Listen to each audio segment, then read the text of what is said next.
Tokyo, 1941.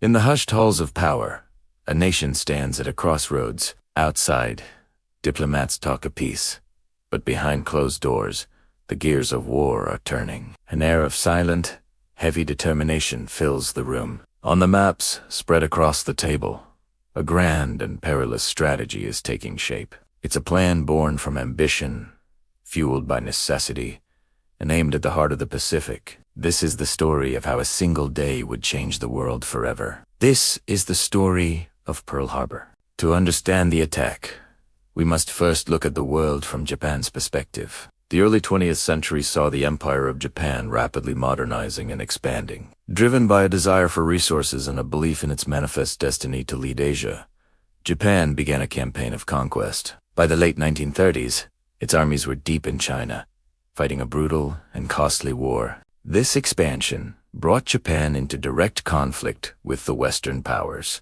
particularly the United States, who saw Japan's actions as a threat to their own interests and the stability of the region. The stage was set for a confrontation. The lifeblood of Japan's military and industrial machine was oil, and over 80% of that oil came from one country, the United States. As Japan pushed further into Southeast Asia, aiming for the resource-rich colonies of Britain and the Netherlands, Washington's patience wore thin. In July 1941, President Franklin D. Roosevelt took a decisive step. He froze old Japanese assets in the United States and imposed a crippling oil embargo. The tap was turned off. For Japan's leaders, this was not just an economic sanction. It was a slow strangulation, an ultimatum. Without American oil, their war machine would grind to a halt within months. The choice was stark.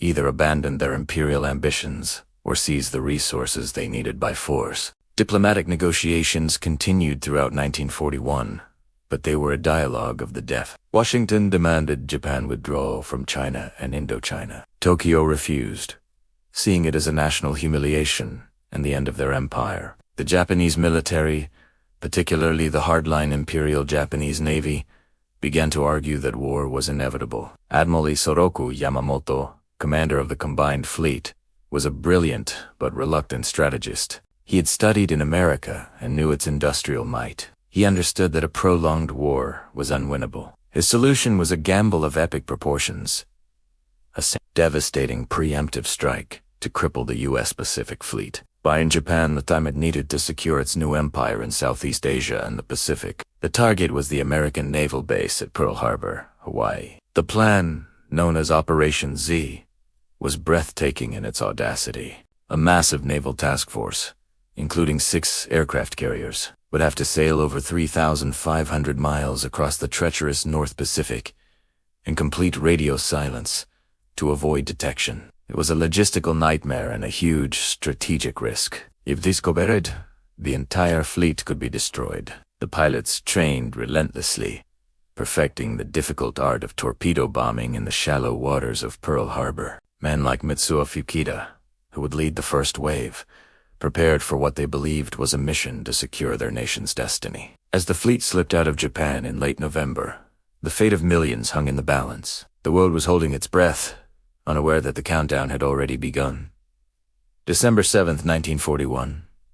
A calm, beautiful Sunday morning in paradise. At the naval base in Pearl Harbor, the weekend routine was underway. Sailors were sleeping in, eating breakfast, or preparing for church services. On the decks of the battleships moored along Ford Island vessels, like the USS Arizona, the Oklahoma, the West Virginia, the American flag was being raised. There was a sense of peace, a feeling of security. Thousands of miles from the wars raging in Europe and Asia, an Army radar station had detected a large group of planes approaching, but they were dismissed as a flight of American B-17 bombers expected from the mainland. The warning signs were there, but they were missed, misinterpreted, or ignored. The fortress was asleep.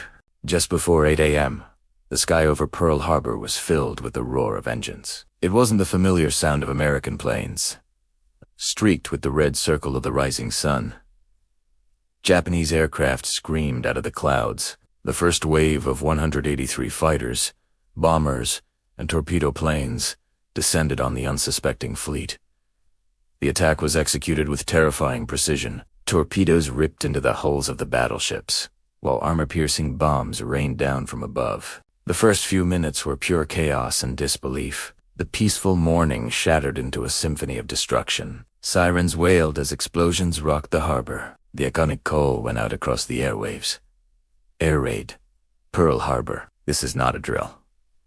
Within moments, the heart of the U.S. Pacific Fleet was a vision of hell. The USS Arizona was hit by a bomb that penetrated its forward magazine, triggering a cataclysmic explosion that lifted the massive battleship out of the water. It sank in less than 9 minutes, entombing over 1,100 of its crew. The USS Oklahoma, struck by multiple torpedoes, capsized, trapping hundreds of men inside. Smoke, thick and black, billowed into the sky, visible for miles. On the airfields, rows of American planes were destroyed on the ground before they ever had a chance to take off. Amid the carnage, stories of incredible heroism emerged. Men fought back with whatever they could find, firing anti-aircraft guns as their ships sank beneath them. But it was a futile struggle against a perfectly executed surprise attack. In less than 2 hours, the attack was over. The Japanese planes turned and headed back to their carriers, leaving behind a scene of utter devastation. 18 American warships were sunk or heavily damaged. Nearly 200 aircraft were destroyed. Over 2,400 Americans were killed, and more than 1,000 were wounded. The Pacific Fleet's battleship Roe was a smoldering wreck. However, Yamamoto's gamble was not a complete success. The 3 American aircraft carriers, which were the primary targets, were not in port that day. They were out at sea, on maneuvers. This would prove to be a critical factor in the months to come. Furthermore, the base's vital fuel storage tanks and repair facilities were left largely untouched. The sleeping giant was wounded, but not killed. The news of Pearl Harbor sent a shockwave across the United States.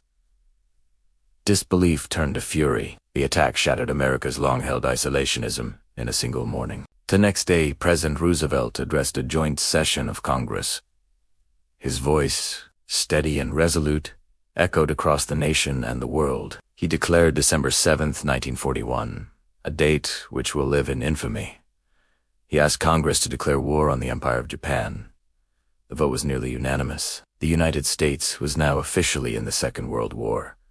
A nation once divided was now united by a common purpose and a burning desire for retribution. The attack that Japan hoped would keep America out of the war had instead guaranteed its full, undivided entry. Pearl Harbor was not just a surprise attack. It was the culmination of a decade of rising tension, a collision of competing empires, and a desperate roll of the dice. For Japan, it was a tactical masterpiece, but a strategic catastrophe. It awakened a powerful enemy and sealed its own ultimate defeat. For the United States, it was a national trauma that forged a new identity, transforming it into a global superpower. The echoes of that Sunday morning still resonate today, a permanent reminder of the price of complacency and the profound moment when the world was irrevocably changed. Thank you for joining us on this journey back in time. If you found this documentary informative, please like this video and subscribe to our channel for more deep dives into the pivotal moments that shaped our world. See you next time.